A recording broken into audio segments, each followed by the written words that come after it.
All right, ladies and gentlemen, we're back, and our next guest is the very funny comedian and artist straight out of J-City. That's right, New Jersey. Here she is, ladies and gentlemen, Kayt Hester. Kayt, how you doing? How's everything? Hi, Don. I'm doing great. How are you? Thank you so much for having me. Doing great. I'm so happy to finally be able to talk to you on the show. You've been on the show a few times. You've given us jokes to play. You've been a part of some of our sketches, and now here you are in the flesh via Zoom. Yeah, thank you so much. Because of you and Benny, I've met so many amazing comedians through Put Up, Shut Up, Stand Up. And I'm so grateful that you guys opened that up to me. Like, that was a real gift. So thank you so much. Oh, yeah. Well, that's awesome that it worked out that way. And you know, that's what we love to do here at PUSUSU. We Right? love to spread the magic across the state borders and bring in our new friends from all over the place. Have you ever had an opportunity to perform on Long Island yet? No, I've only been to Long Island like twice in my entire life. Really? I don't know why. I guess, yeah, I don't know. I guess when you live in New Jersey, like Long Island seems like it's like 5 hours away, when in fact it's like 90 minutes at the most. But yeah, I don't know. I guess all my friends who live there, we just meet in Manhattan, you know? Yeah, that's it. Because the one thing we have in common is, to Manhattanites, is we're bridge and tunnel people. Yeah. But we're about the same distance from the city, just coming in from different sides.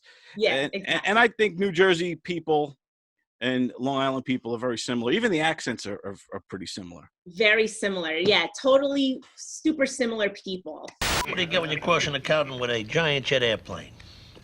A boring 747. There's like a nice little comedy scene here that's, you know, it's been here for a while, and then, you know, the stupid pandemic, but it's picking up again. Right. Yeah. That's what I was going to ask you. Like, how's life been for you in these last 6 or 7 months now with the COVID and just kind of going through it all, with things being closed down, comedy being closed down, and all that sort of stuff? Well, I was just picking up momentum. Like, I was just starting to get shows without begging and pleading. You know what I mean? Like, right. That was just starting to happen for me in March. Like, it was the beginning of March. Wow. And I started getting asked to do shows. I'm like, oh my God, I'm getting asked to do shows without begging and pleading, you know? So I was not going to lose that momentum. I was like, F this. I am not letting this be taken from me. So I jumped into the COVID Zoom comedy as hard as I possibly could. I mean, what else? What else was I going to do? And I have a couple friends who were like, I don't want to do Zoom. It's not the same. It sucks. And now here we are all these months later, and the scene has moved on and they've been left behind. I'm like, that's the thing. You have to be on the curve or ahead of the curve, or catch the curve when things like this happen, because everything's changed. Yeah. Like, we didn't know what Zoom was 8 months ago. No. Whoever would have thought, if I would have said, hey, I'll do a Zoom show, people will be like, what are you talking about? But now it's normal. It's become the thing to do. So you kind of have to ride the wave and then reinvent your comedy, reinvent yourself, reinvent the audience, and how it's going to work. So totally, I think the Zoom culture that's been created is here to stay, even after we get back to normal. I still think people are going to still do this forum, this whole format, because you also do stand up, but you do a show, right? You have your own podcast. Hi guys, welcome to another edition of Artists and Comics. I'm your coast to coast host, Kayt Hester. I kind of like let that slide a little bit. I let the podcast slide. Right. It stressed me out a lot. You know, I work for the government and I work with children. So I'd have these comics on and they would say stuff and I'd be like, this guy's gonna get me fired from my job, you know? So I was like, you know, I think I'm just going to be on other people's podcasts and I'm not in control of any of this, you know? Right. Yeah. So, That's a good point because you know, one of the side effects of Zoom is that anybody can kind of log in and watch and then see a different side of you. Like if your day job, they might not know the comedian side of Kayt Hester, that, you know, and then all of a sudden they're like, "What is this?" Yeah, we were supposed to get a pension on the 6th day, and he laid most of us off on the 5th day. There's a very few are starting to pick up on it at that. Oh, like wait a minute, that the girl in pedestrian safety does stand up. You know, and this one guy, like the head, because I had to do a sketch recently for a pro composting video because I work for like the Improvement Authority in New Jersey. So we do like pro environmental stuff, pro public transportation, blah, blah, blah, blah. Right. So they were like, oh, the pedestrian safety girl is a stand-up comic. You know, she can do the part of the banana because I had to dress up as a banana and be like, we love composting, you know?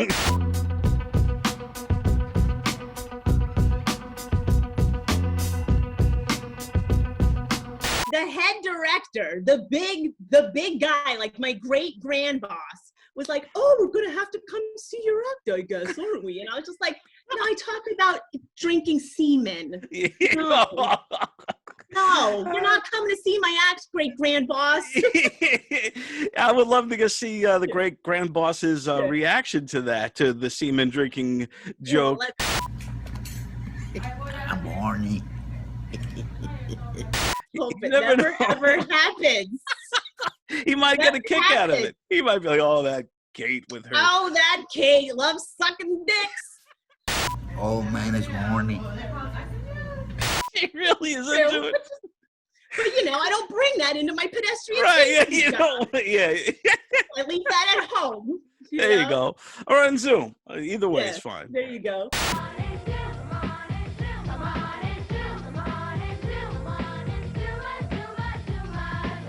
But also we found out that Donald Trump has tested COVID positive.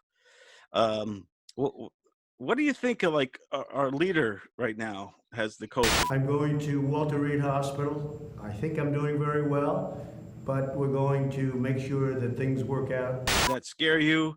Or do you think he's going to be fine? I think he's going to be just fine. He never pays consequences for any. You could probably tell I'm not a fan just based on my screaming liberal appearance. I'm not a fan. I don't think he's going to pay. He never pays consequences for anything. He just floats through life without ever getting in trouble for anything, ever. So he's going to be just fine, which pisses me off because, you know, I've had good friends actually die from this, and they took good care of themselves. And this Big Mac eating motherfucker is just gonna fucking skate through it like it's a cold, you know?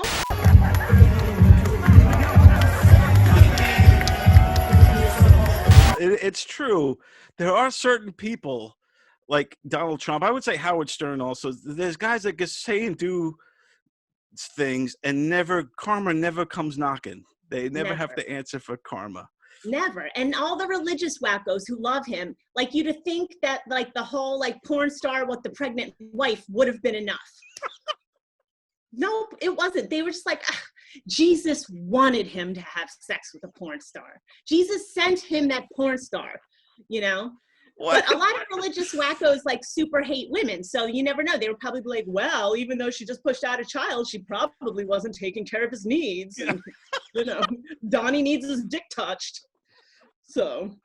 Why do you think though? Like, why does he get a pass? It is weird when you say it. Like, you know, like he doesn't pay consequences. He's just, you know, and it's not because of the money, because there's lots of rich people that are going down in this Me Too, you know, woke culture these days, is cancel culture. And he just seems to be getting away with it. I wonder what is it? Like, that's something we have to. He either made a deal with the devil or he is the devil. It's one or the other. Like, you remember that show V from the 80s? Yeah, with the lizard underneath? Like, he's V. He's from V. They've come to rape our planet and kill us. They are not who they appear to be. This is not science fiction. This is what they are. It's just a trick. You know? I think there's something to it. This so peel his skin off. It's gonna be all lizardy, and he's like, ah. All this, you know? Like the QAnon stuff. where everyone's talking about, all these celebs and that Trump is out there defending. Have you heard of any of this Q stuff? Yes. I'm kind of new to it. And yeah, unfortunately, I have a family member who is neck deep in it, and I've unfollowed him. All these elite celebrity types, they're all into the pedophilia. Donny Osmond, Marie Osmond, Dick Smothers, and the fellow who played Dudley on Different Strokes. He's in charge of everything, really. That's nuts. Do you ever think there might be truth to it? No. You never say, well... My Tom Hanks, I love Tom Hanks. Oh my God, I've seen Splash like 1,000 times.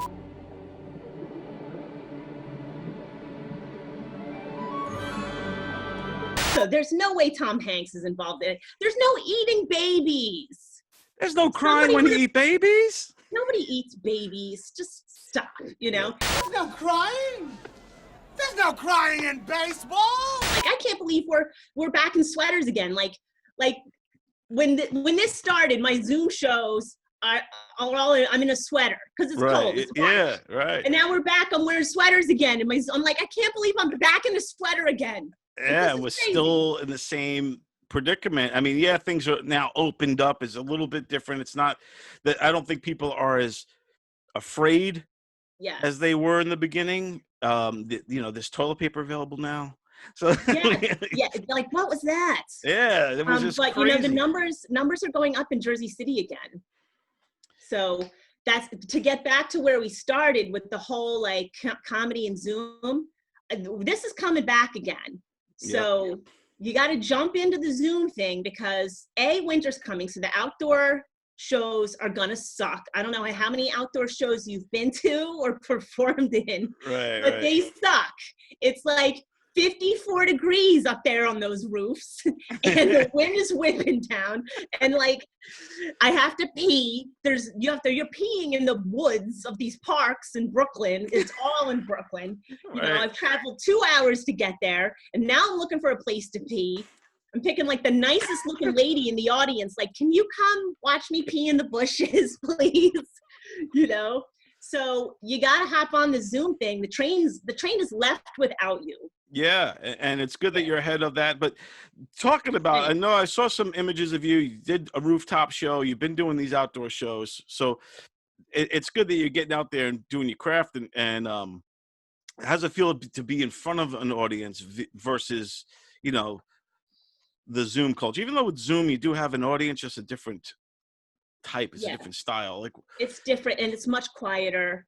I mean, I'm finding that there's pros and cons in both. Like when you have a great set in front of real people, that's like a high that you can't get elsewhere.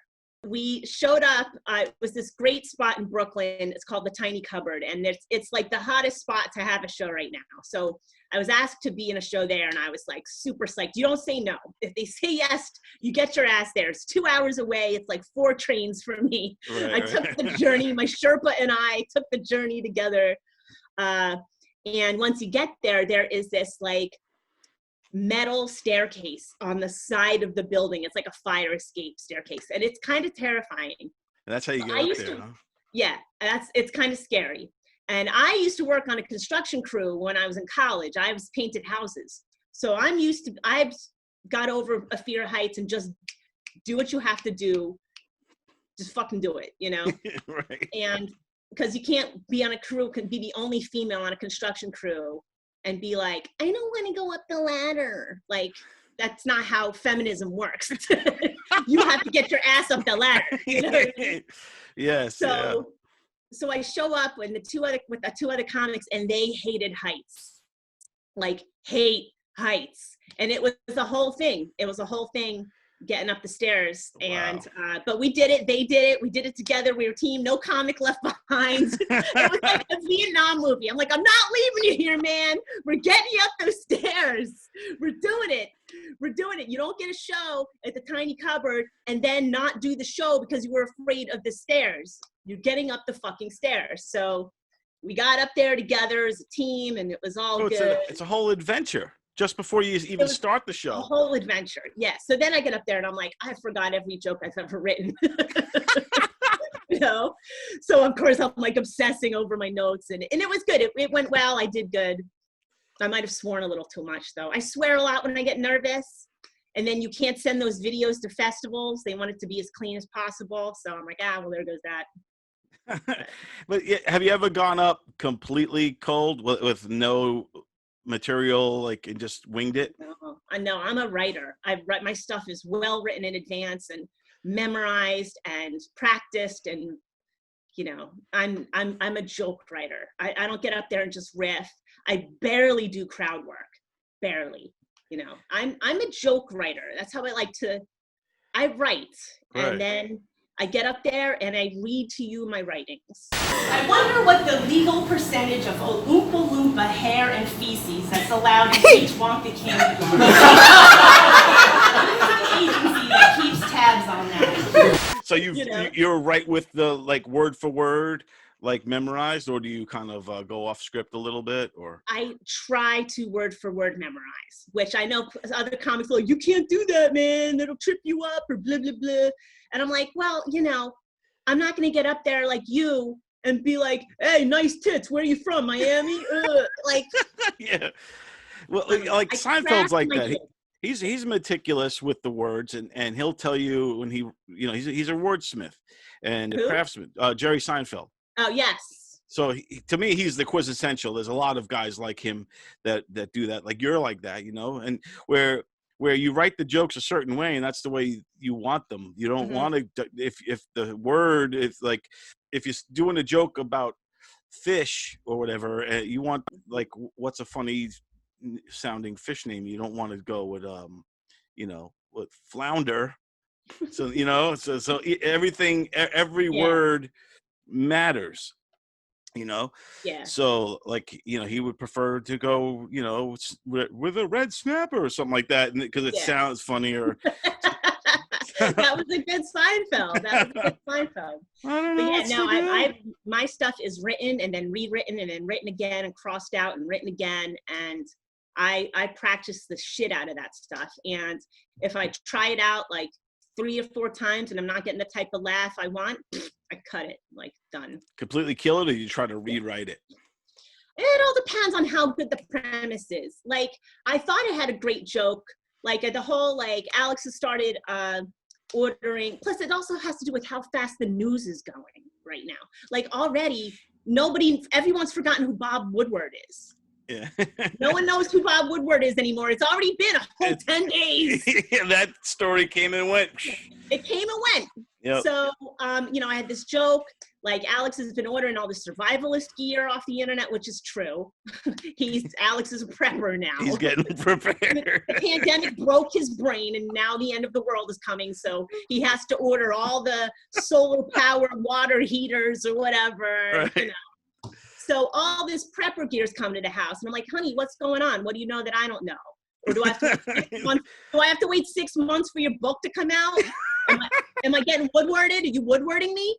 You know? And I thought that was a great joke, and it got a good response on social media and blah, blah, blah. And then I'm up there performing it, and everyone's like, who? Who's that? Yeah. What's this prepper? Yeah. Yeah. You know? So I can't do that joke anymore. People have already forgotten who Bob Woodward is. The news cycle is flying by, and there's also news that's going under the radar.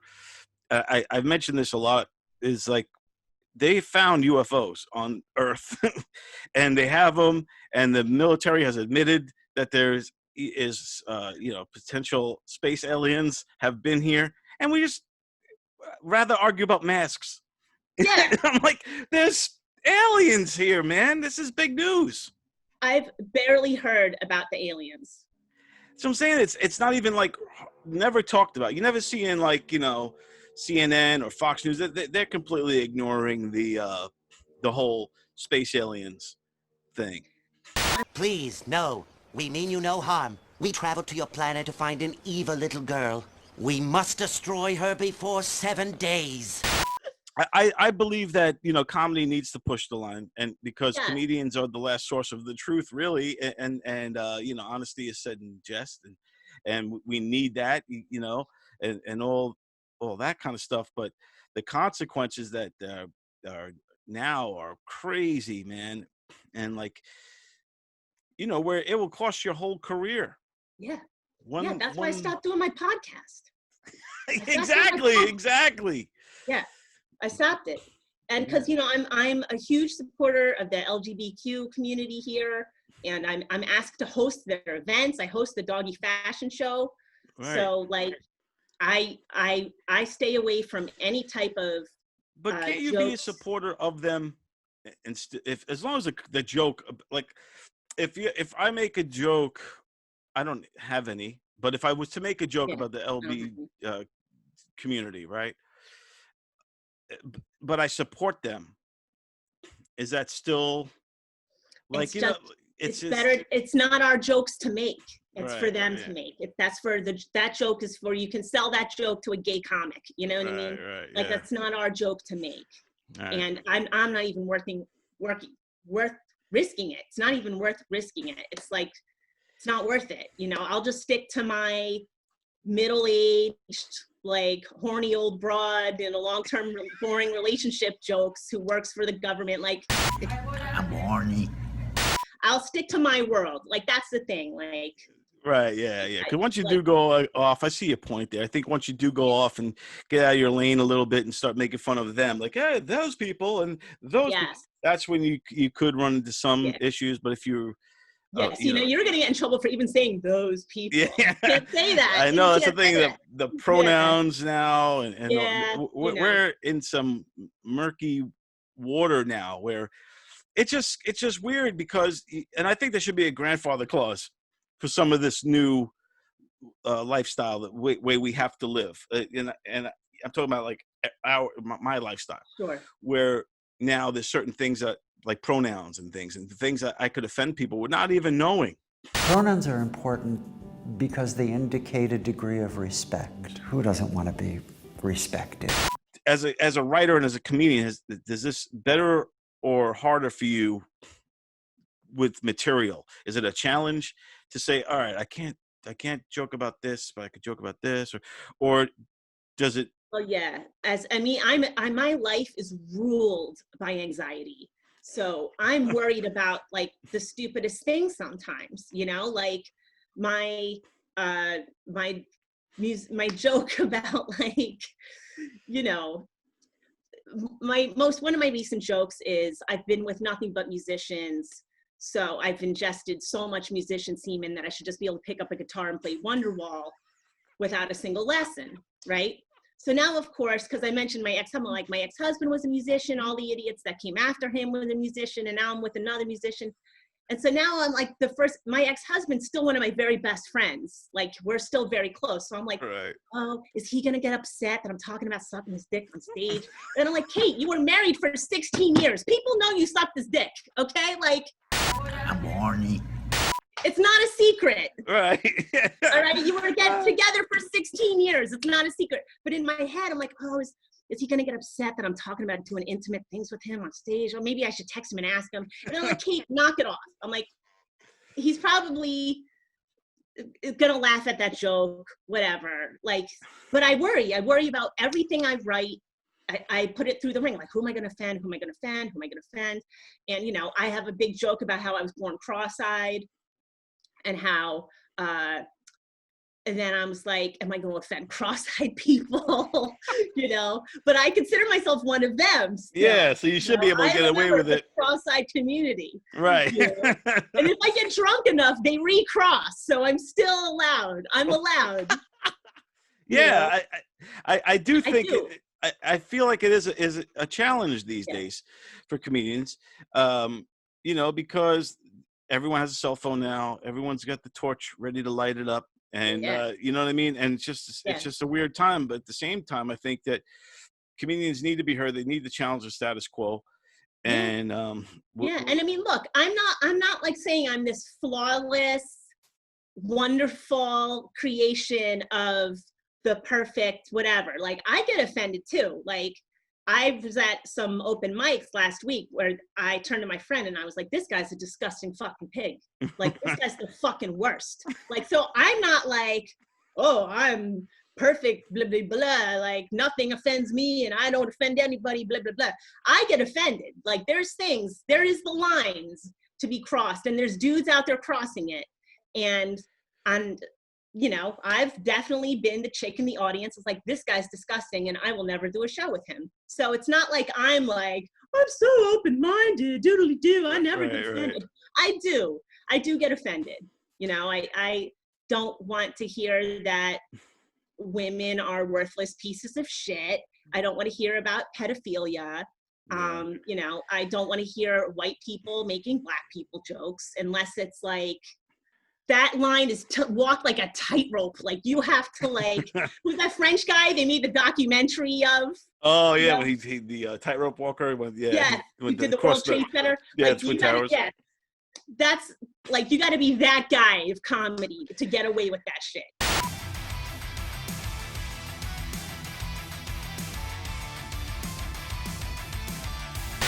Now, with these Zoom shows and everything, tell everybody where they could see your Zoom shows, where they could find your artwork. Well, the best way to find out about where all my shows are is Instagram. That's where I put it on, and that's Kayt Balls of Fire. That's K, the number 8, and then the word balls.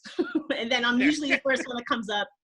So K, number 8, balls, Kayt Balls of Fire. That's where all my info for all my shows is always going to be, and stuff like that. Yeah. All right, Kayt Balls of Fire. Kayt Balls of Fire. Here I am. Well, Kayt, you're awesome, man. This was a great, fun conversation. Yeah, you're the best, Don. Thank you for everything. Thank you for introducing me to Tim Saliani. He's like one of my favorite human beings now. Tim rocks. He's great. Yeah, we talk like Tim. 3 times a week, and that's all because of you, Don. You're like this comedy friend matchmaker. There you go. There you go. You know, start a business. Like, are you a comedian looking for friends? Come to Don's comedian friend matchmaking service. There you go. Just try to make dreams come true, Kayt. You know, that's what it's all about. So. Well, you're the best. Thank you so much. Thank you. Kayt Hester, everybody. Check her out. She rocks. Yo, my good friend Don Sill has a message for all the stand-up comedians who are out of work on Long Island. Well, most of you are working over at the Governor's Comedy Club. Now look, I know the clubs are a little dormant right now, but, you know, think of all the material you can be inventing. At the least you can build like a cool Lego setup, right? I mean, kids used to really like that in 3rd grade. Now don't worry about the fiscal totem pole, you see what I'm saying? Because it ain't about how hard you can hit, it's about how hard you can get hit, how much you can take and keep moving forward. That's how you keep making people laugh, okay? Now, you're going to come out of this better than you went in, all right? You know how I know that? Because I'm a joke teller myself, all right? Here comes one. Why do cows wear bells? Because the horns don't work. Ain't that killing you? I used to like it in grade school. Anyways, I want you to stay strong, and I usually tell people to keep punching. But in your case, we on TV.